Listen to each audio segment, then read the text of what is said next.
Physically कोई बीमार होता है तो हम स्पेशलिस्ट को ढूंढते हैं। मेंटली अगर कोई अपसेट है या इल है तो हम कभी भी डॉक्टर के पास नहीं जाते, उसको छुपा देते हैं। पेरेंट्स का कितना रोल रहता है इस चीज में? हमारे स्टेट के 80% of parents will hesitate to go to a counsellor. अगर वो देखते हैं कि एक बच्चा चुप चुप रह रहा है, अपने आप अंदर रह रहा है, लोगों से मिल नहीं रहा है, वहाँ पर भी पेरेंट्स डिनाई कर देते हैं, वो मानने से इनकार करते हैं। कितने सुसाइड केसेस भी काउंटर जो बहुत इंटेलिजेंट है, they are the ones who are facing anxiety depression more than the ones who are average. पर उसमें भी मैं पेरेंट्स को ब्लेम करूंगी थोड़ा सा, because we don't know how to cope up with the, वो फिट इन नहीं कर पाती यूनिवर्सिटीज में। क्या हमारा बच्चा पागल है जो आप लेके जा रहे हैं, विच इज सो अनफॉर्चुनेट। कुछ साल पहले तो मुझे पता चला कि क्लास 6 का एक बच्चा वो डिप्रेशन को फेस कर रहा था, बट यही हेजिटेशन की वजह से। एक नॉर्मल पर्सन की ज़िंदगी में साइकोलॉजिस्ट की क्या इंपॉर्टेंस है? आखिर कब और क्यों हमें जो है एक साइकोलॉजिस्ट के पास जाना चाहिए? स्ट्रेस, डिप्रेशन, एंजाइटी, इन सब चीज़ों को लेके हम क्यों इतना छुपाते हैं? क्यों हम कभी खुल के सामने नहीं आते?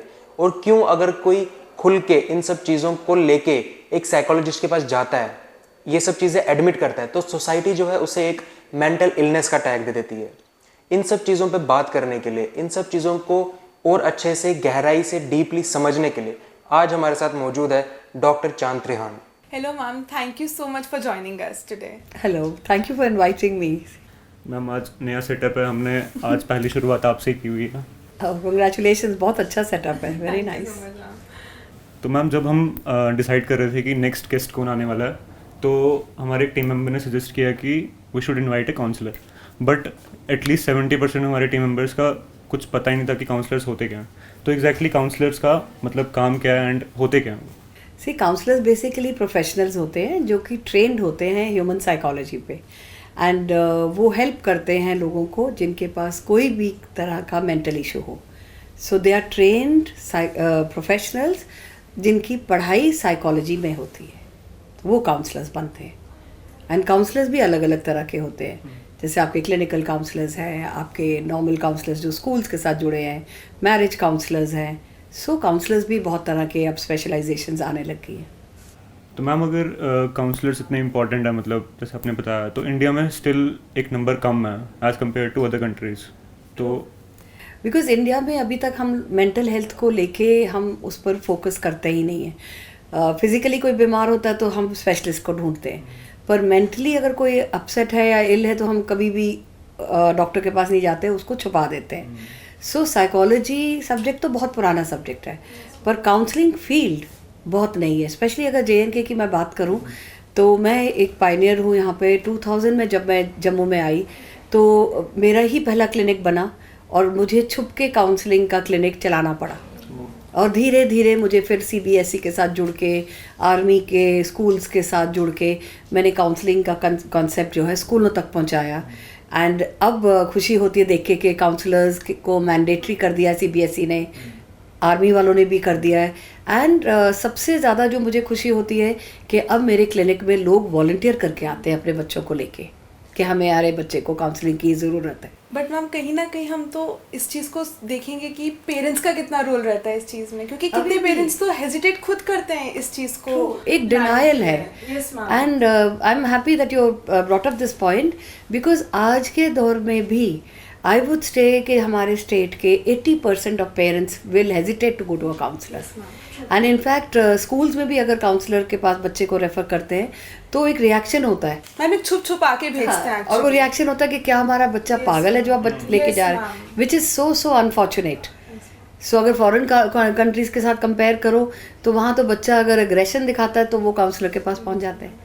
So somewhere down the line हमारी अब जो अवेयरनेस क्रिएट हो रही है, इसको और ज़्यादा काम करना पड़ेगा। मैम पेरेंट्स का हम कह सकते हैं कि एक इग्नोरेंट बिहेवियर रहता है इसके अगेंस्ट। इग्नोरेंस एक है, एक सोशल स्टिग्मा मानते हैं। Yes ma'am, social stigma. और जो लोग तो बाहर से आए हैं स्टेट से और हमारी स्टेट में सेटल हो रहे हैं, they don't hesitate to come to a counsellor. पर हमारी अपनी स्टेट के जो लोग हैं और जो ज़्यादा वेल रेड नहीं है, वो हेजिटेट करते हैं। अवेयरनेस नहीं है लोगों को इतना। पर अभी स्कूल्स में काउंसलर्स आ गए हैं तो धीरे धीरे वो अवेयरनेस क्रिएट हो रही है। बट मैम अभी भी कहीं देखा जाए तो इतना अभी काउंसलर्स के पास पहुंचना मुश्किल हो जाता है। स्कूल चाहे स्कूल में भी हो या यूनिवर्सिटीज में हो, You have to we can't go directly. No, even if you go to a counselor directly, the problem is कि हमारे स्टेट में प्रोफेशनल काउंसलर्स ही बहुत कम है. और एक प्रोटोकॉल फॉलो करना पड़ता है. और क्योंकि गिनती भी के है, मेरे को लगता है Yes. जो एक्चुअली जिन्होंने ट्रेनिंग ली है वो गिनती के 3-4 ही मिलेंगे आपको अभी भी स्टेट में. बाकी MA साइकोलॉजी करके काउंसलर्स के पोस्ट में बैठे हुए हैं, बट स्किल अभी भी लैक करते हैं. और इसी के साथ अब हमने एक BN care counselling internship programme शुरू करा है, जिसमें जितने स्टेट के काउंसलर्स हैं हमारी कोशिश है उनको ट्रेन करने के लिए कि काउंसलिंग स्किल्स अगर सही होंगी तो किसी की मेंटल हेल्थ को हम ठीक कर पाएंगे. अगर काउंसलर की स्किल ही ठीक नहीं है तो वो नुकसान भी तो ला सकता है. मैम ये तो एक बात रह गई हमारे काउंसलिंग तक, काउंसलर्स तक पहुंचने की, बट कुछ बच्चे भी अनअवेयर होते हैं और पेरेंट्स से थोड़ा डिस्टेंट कह सकते हैं. एंड अगर रहते हैं वो हम. सामने आते भी हैं तो पेरेंट्स या फिर सोसाइटी उनको एक फेस का टैग दे Face देती का है tag दे कि ये हो जाएगा, ख़त्म हो जाएगा. बिल्कुल. तो इसके लिए बहुत ज़रूरी है कि जितने भी स्कूल्स हैं, मैं तो इसी चीज़ को एडवोकेट करती हूँ कि they should have parental sessions. And parental sessions में मेंटल हेल्थ के ऊपर, अवेयरनेस के ऊपर टॉक्स होनी चाहिए. इनफैक्ट स्कूल्स को साइकोलॉजिस्ट एंड काउंसलर्स को बुलाना चाहिए ताकि वो पेरेंट्स के साथ एक बार इंटरेक्शन करें तो पेरेंट्स को वो जो हेजिटेशन है to go to a counsellor और अ साइकेट्रिस्ट वो कम हो जाए. In fact the sad part is कि कुछ साल पहले तो मुझे पता चला कि क्लास 6 का एक बच्चा वो डिप्रेशन को फेस कर रहा था, बट यही हेजिटेशन की वजह से वो नुकसान बढ़ता ही गया. बट जैसे आपने अभी डिप्रेशन का बोला, एंजाइटी, हम इसकी वार्निंग साइंस हम कैसे डिटेक्ट कर सकते हैं? जैसे कई बच्चे होते हैं नहीं कम आउट कर सकते इस चीज़ को लेके, they may fear. You are right, इसके वार्निंग साइंस बहुत होते हैं. We have to be alert on it. वहाँ पर भी पेरेंट्स डिनाई कर देते हैं. अगर वो देखते हैं कि एक बच्चा 1 हफ्ता या 2 हफ्ते से ज़्यादा चुप चुप रह रहा है, अपने आप अंदर रह रहा है, लोगों से मिल नहीं रहा है, सोशली अपने आप को कट ऑफ कर रहा है, बिना मतलब रो रहा है, तो ये सब बहुत बड़े वार्निंग साइंस हैं. स्कूल में भी टीचर्स इन चीज़ों को आइडेंटिफाई कर सकते हैं. बट सारी बात अगर मैं नक्शल में बोलूँ, वार्निंग साइन दिखते हैं पर एक डिनायल है कि हमारे बच्चे के साथ ऐसा नहीं हो सकता, विच इज़ रॉन्ग. वो मानने से इनकार करते हैं. पर पोस्ट कोविड टाइम लोग बोलते हैं कि पोस्ट कोविड टाइम की बात मत करो, पर वो जो 2 साल थे उसका हमारे मेंटल हेल्थ पर बहुत नेगेटिव असर हुआ है. और अब इतने केसेस हैं, एंग्जाइटी, पैनिक अटैक और डिप्रेशन जैसे आप बोल रहे हो, या फीलिंग लो जो बहुत देर तक चलती है, उसको भी हमें नेगेट नहीं करना, हमें उसे डेफिनेटली एक्सप्लोर करना है. एंड पेरेंट्स का इग्नोरेंट बिहेवियर, सोसाइटी का बिहेवियर, टीचर्स का, ये बच्चे के ओवरऑल डेवलपमेंट, उसकी हेल्थ बहुत नुकसान करियर को भी इफेक्ट करता है. 100%. अगर एक होलिस्टिक डेवलपमेंट किसी बच्चे की नहीं हो रही है और ये सारे फैक्टर्स को इग्नोर करा जा रहा है बड़ों से, तो वो बच्चा करियर के लिए तैयार ही नहीं है. बिकॉज वो अपने ही प्रॉब्लम के साथ, इमोशंस के साथ, लाइफ स्किल्स के साथ वो स्ट्रगल कर रहा है. सो लाइफ स्किल्स पर भी फोकस करना चाहिए कि बच्चे को प्रॉब्लम सॉल्विंग आनी चाहिए, अपने इमोशंस को मैनेज करना आना चाहिए. सो ये सब मेंटल हेल्थ का एक हिस्सा है. एंड इसके ऊपर अवेयरनेस जितनी ज़्यादा से ज़्यादा क्रिएट करी जाए मीडिया के थ्रू, स्कूल्स में सेशंस लेके, उतना कम है. इनफैक्ट मैं तो बोलूँगी कि नुक्कड़ नाटक करने चाहिए, जगह जगह रैलीज करनी चाहिए मेंटल हेल्थ को हाईलाइट करते हुए. या मैम इसके स्टूडेंट्स डू फील कि हम लोगों को जैसे एंजाइटी का एक लग रहा है या डिप्रेशन का लग रहा है, बट कहीं ना कहीं मैम हमारी जो स्टडीज़ का प्रेशर भी बहुत रहता है स्टूडेंट लाइफ में, और एक फिर करियर प्रेशर आ जाता है. स्टडीज़ ख़त्म तो फिर लगता है नहीं यार अब कहीं सेटल होना है. तो उससे कैसे एक निकले, मतलब एक सोल्यूशन निकले कि नहीं यार अब टेंशन नहीं है, अब सब हो जाएगा ऑन ट्रैक. वो एक चीज़ हमें बहुत खाती है. Being a student, even being a student I do feel this. तो how to overcome this? See it's important that we have to learn to ventilate. Ventilate का मतलब है किसी को अपनी दिल की बात बोले, जो हम नहीं करते, क्योंकि हमें डर रहता है कि वो आगे ना पहुंचा दे या चाइनीज़ विस्पर ना पड़े. सो मैं सबको एक एग्जांपल देती हूँ कि अगर प्रेशर कुकर में कुछ सामान डाल के, पानी डाल के गैस के ऊपर रख दो, तो थोड़ी देर के बाद क्या होगा? विसल आएगी. इसी तरह जब हमारे नेगेटिव थॉट्स हमारे ब्रेन में इकट्ठे होते जाते हैं, इमोशनली हम अपसेट रहते हैं बहुत लंबे टाइम के लिए, तो कहीं ना कहीं हमारा भी बैलेंस ख़राब हो जाता है. So ventilation, talking to friends, talking to people, talking to counsellors, क्योंकि काउंसलर्स एक उनका एथिक्स होता है कि वो हर बात को कॉन्फिडेंस पे रखते हैं, वो सब किसी से शेयर नहीं करते. तो उनके साथ जुड़ के 100% अपने आप दिल में जो बातें हैं उनको शेयर करनी चाहिए. एंड प्लस आजकल तो बहुत अच्छा हो गया है कि उनको टेली हेल्पलाइन काउंसलिंग अवेलेबल, जैसे हमारी स्टेट ने ही आओ बात करें करके शुरू किया है कि बच्चे फ़ोन करते हैं तो वो कनेक्ट हो जाते हैं किसी काउंसलर्स के साथ. CBSE ने सबसे पहले 2009 में टेली काउंसलिंग इंट्रोड्यूस करी थी कंट्री के लिए, जिसमें कि even I am part of it, one of the tele counsellors. We 87 pan India. सो इस तरह के बहुत सारी हेल्पलाइंस आ गई हैं अब. अगर आप किसी से अपने से नहीं बात करना चाहते तो उनसे जुड़ जाइए. But you have to be also careful, which I will tell all youth to be, because fake sites भी हैं जो एडवांटेज लेके आपको नुकसान पहुंचा सकती है. So you have to be sure कि आप एक ऐसी साइट पर जाए जो कि रिकग्नाइज्ड है, गवर्नमेंट से अप्रूव्ड है, एंड काउंसलर भी अप्रूव्ड है. बहुत इम्पॉर्टेंट है. मैम ये कहीं ना कहीं तो बहुत इम्पोर्टेंट रहता है कि एक ये साइट, safety के लिए एक है ना, सेफ्टी आपकी साइट safety तक के आप पहुँचे. बिकॉज जहाँ अच्छा है वहाँ बुरा भी है, बुरा भी है.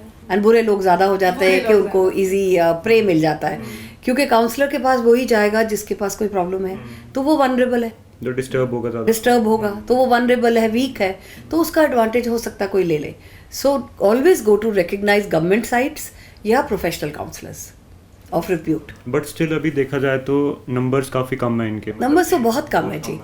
आई वुड से जस्ट 10%. हमारी स्टेट के हिसाब से जैसे मैंने कहा सिर्फ 3 या 4 के नाम मैं सोच सकती हूँ, और इतनी बड़ी स्टेट है हमारी.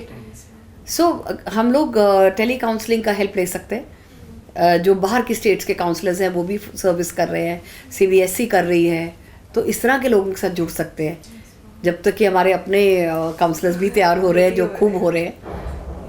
सो 50 का बैच तो हमारा BN केयर से ही रोल आउट हो रहा है अगले month. So that's a good number. कहीं से शुरुआत होगी तो कहीं पहुंचेंगे.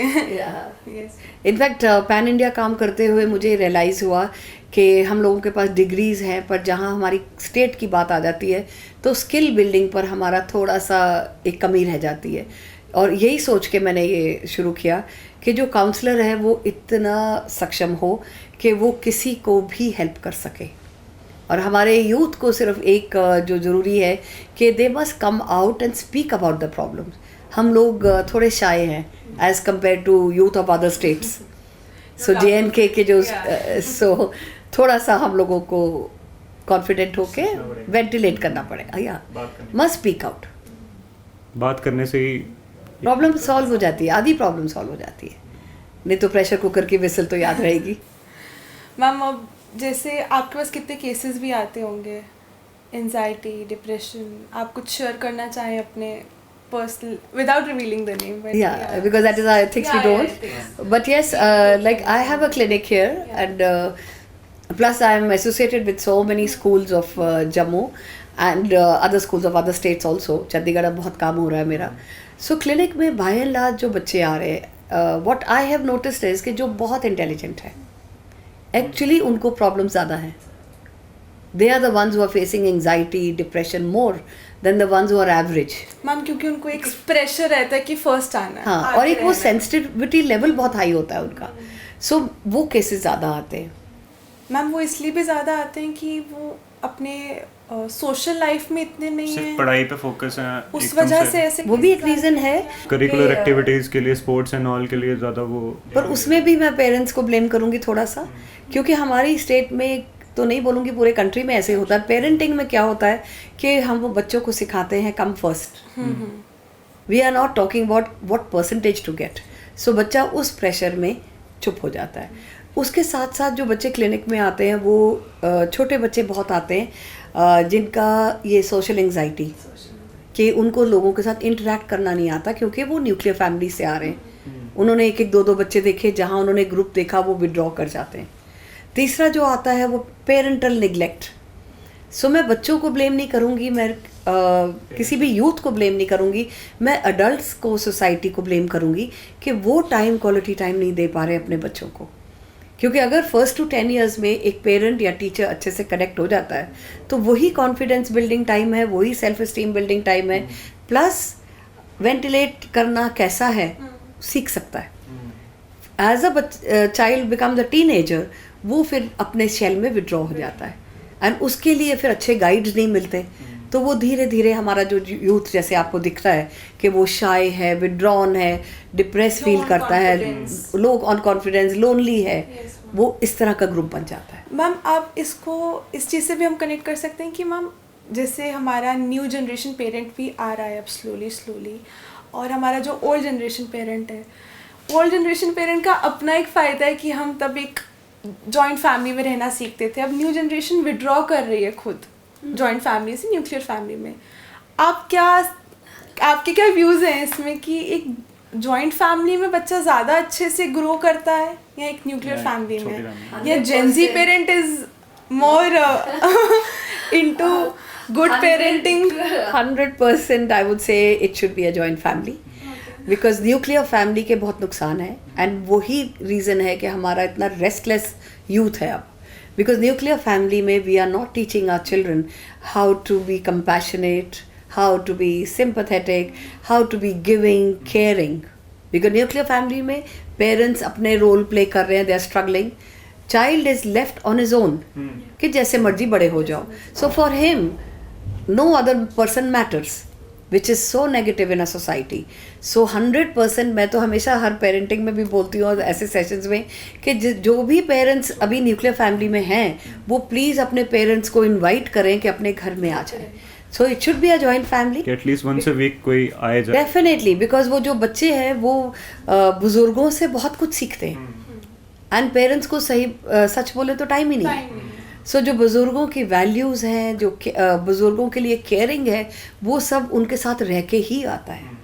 एंड अगर ऐसा कुछ नहीं कर सकते कि लेट्स से कोई पोस्टिंग पर आया और सिर्फ हस्बैंड वाइफ है, तो आई वुड से कि go to orphanage, go to old age homes, go to your grandparents regularly, कि वो कनेक्ट रहना चाहिए और बच्चे को लगना चाहिए कि family means all age groups, not just mother father. क्योंकि अगर वो अकेले रहेगा तो वो बात करना नहीं सीख पाएगा और उसको सोशल एंजाइटी रहेगी एंड वेंटिलेट नहीं करेगा, तो फाइनली वो एक इनकम्प्लीट ह्यूमन बीइंग बनेगा और उसको शेयरिंग नहीं आएगी. So caring and sharing is so important to be a good individual. So important. बात करने से ही हो सकता है सारा कुछ. एंड देन आप ऑब्जर्व करते हो, आप एक ओल्ड ग्रैंड पेरेंट्स को अगर सफ़र करते देखते हो तो आप उनको हेल्प करोगे तो आप सीखोगे. So that all comes by seeing. इनके बुक्स नहीं होती हैं, this is learning by doing. So the environment has to be right. आपकी बात से एक बात निकालना चाहूँगी कि आपने खुद बोला कि खुद देखने से, अब यही हमारी अगर एजुकेशन की बात करें, हम कितने बुक्स में ही सब indulge. It's a wrong system actually. I have seen कि बाहर की कंट्रीज़ के साथ अगर मैं कंपेयर करूँ, because my children are outside, तो आई फील सैड. वहाँ तो सब प्रैक्टिकली यू लर्न एवरीथिंग. हमारी कंट्री में हम रोट लर्निंग है. अब एजुकेशन पॉलिसी बदल रही है तो we will have, times are changing, कि अब शायद लर्निंग बाय डूइंग होगा, बट पीछे जो था वो रोट लर्निंग था. इम्प्लीमेंटेशन की अगर बात करूँ तो नहीं आता है, पर वैसे हमने PhD करी हुई है ना.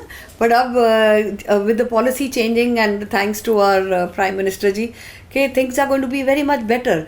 हम लोग बाहर का कॉन्सेप्ट लाएंगे जैसे लर्निंग बाय डूइंग है. क्लास 6 से आपको वोकेशनल ट्रेनिंग का more skills and practical skills हो जाएंगे. सो आप अपनी फील्ड में जाओगे और करके कुछ बनोगे, रादर देन बुक से लर्न करके बनने की कोशिश करोगे.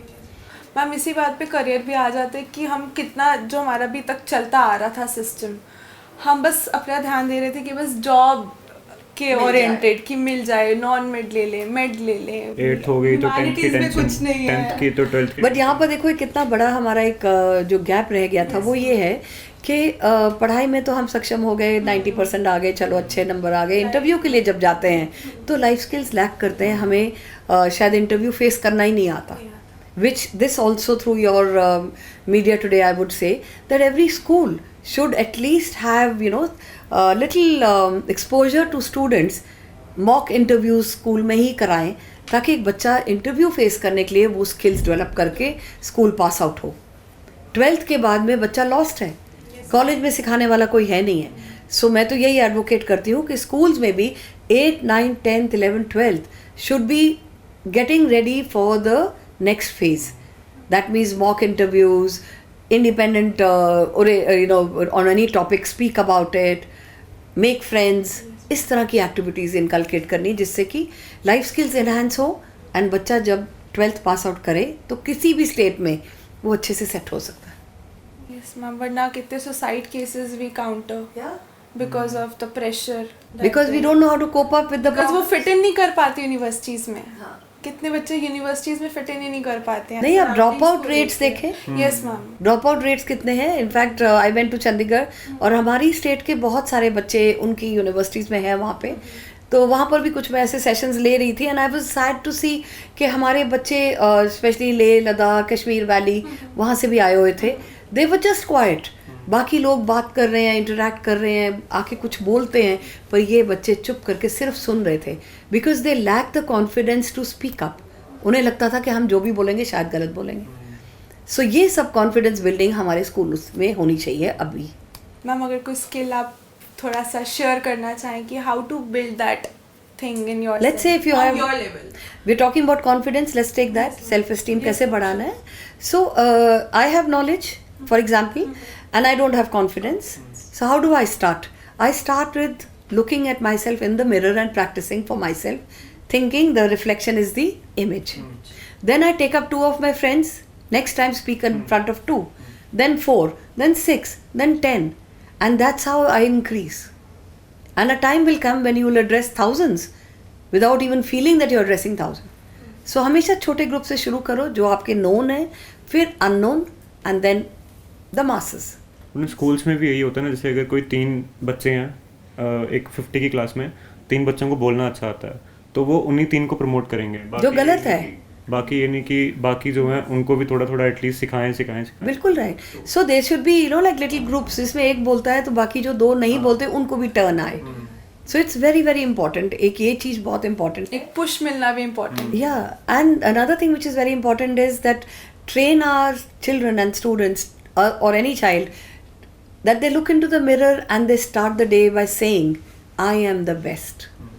When they say I am the best, believe me, they will try to be best the whole day.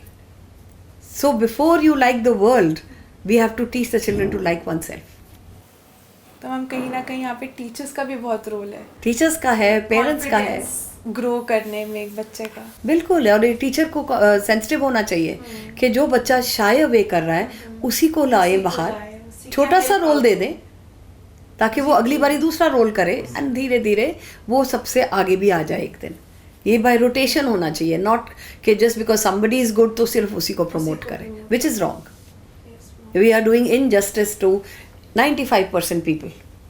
We are looking after only 5% of a school, which is not right. Ethical नहीं है for a teacher also. Okay ma'am, thank you so much. Thank you so much. Such a pleasure talking to you all. Ma'am बहुत insights मिले हैं आज. I really wish you all the very best. Thank you so much. So kind of you. Thank you ma'am. I hope आपको ये episode पसंद आया होगा. तो आपके जो नोन या आपके जो फ्रेंड सर्कल में होंगे या दोस्त होंगे जो इस डिप्रेशन एनजाइटी से जूझ रहे हैं, उन्हें आप सपोर्ट कीजिए ताकि वो खुल के सामने आए. एंड ऐसी ही इन्फॉर्मेटिव वीडियोस के लिए इस चैनल को लाइक शेयर सब्सक्राइब करना ना भूलिएगा.